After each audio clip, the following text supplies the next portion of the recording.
সবসময় নেট পাই না, ওই অনেক সময় সার্চ করতে করতে অনেক সময় পাই, অনেক সময় পাই না। কোনো দিন যোগাযোগ হয়, কোনো দিন হয় না। পুরা পরিবার একদম। মা আমাকে বলতেছে যে একটা পাঞ্জাবি কিনে নিয়ে আসো। পাঞ্জাবিটা কিন্তু কোথায় যাব? আবহাওয়া বদলে যায়, বদলায় না দায়িত্বের খতিয়ান। কেউ যখন টহলে ব্যস্ত, কেউ আবার সজাগ চাহনিতে নিয়োজিত ডিওপির নিরাপত্তায়। গল্প শুনে আমাদের কষ্টটুকু কেউ উপলব্ধি করতে পারবে না। আমরা একমাত্র এখানে থাকি, আমরাই বুঝি যে এখানকার কষ্ট কতটুকু। আমরা আমাদের শত কষ্টের মাঝে যত দুর্গম পাহাড়ি এলাকায় হোক না কেন, দেশের 1 ইঞ্চি মাটিও আমরা ছাড় দেব না কাউকে। আমরা আমাদের দেশকে আঁকড়ে ধরে রাখছি এবং ধরে রাখবো ইনশাল্লাহ।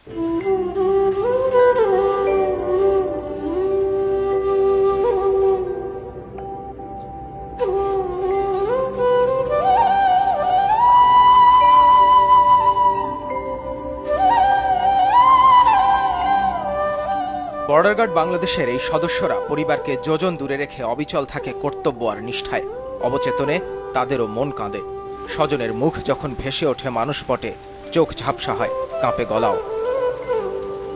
দৈনন্দিন কাজ থাকে, ক্লাস থাকে, ট্রেনিং থাকে। ওই ট্রেনিংগুলো করার পরে নির্দিষ্ট সময় আমরা শেষ করি। যেগুলো সারাদিনের আমাদের কার্যক্রম, এগুলো মেঘ বৃষ্টি ঝড় রোদ সবসময় আমাদের করতেই হবে। আমি নতুন প্লেন থেকে আসছি, কথা বলার তো অনেক চাহিদা।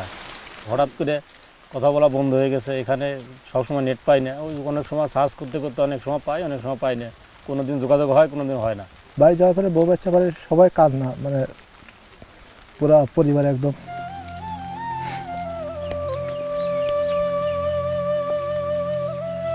মা বাবা, বউ, স্ত্রী, সন্তান সবাই তো একেবারে মানে আবেগে আনন্দে আসবে, মানে এটা ভাষায় প্রকাশ করা যাবে না আসলে।